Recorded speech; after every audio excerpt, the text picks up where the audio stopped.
There haven't been many changes at Indy since last year, but however there is a trend towards using more radios for communicating between the pit crews and the race drivers and vice versa, because these radios that you use can allow the driver to speak back to the crew as well as the crew speaking to the driver. But gladly, the old pit board is still with us, because a lot of racing drivers don't like the idea of being interrupted right in the middle of a corner by the pit crew with some tidbit of information. Now, for you, the viewers, and for the people at the racetrack, looking at these pit signs can be very interesting because it can give you an insight to what information the driver is getting from his crew chief. If you see an arrow pointing in or to the left, it doesn't mean that there's an insult to the driver's intelligence that he should turn left. It means that he should come into the pits.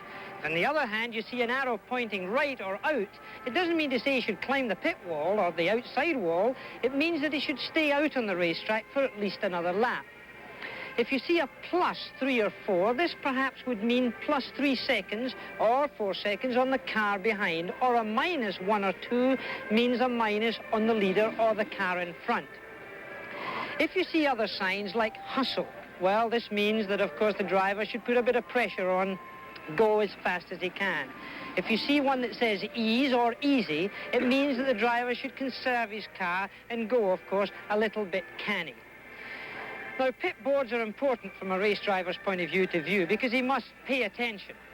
And if you're coming in for fuel, the pit might give you a sign pit 5. This means come into the pits in 5 laps time, or 3 or 2 or 1 or whatever.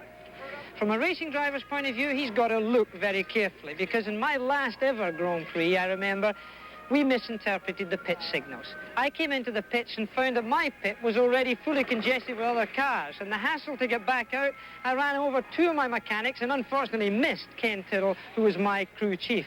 So it shows you the best laid plans of mice and men can still go amiss.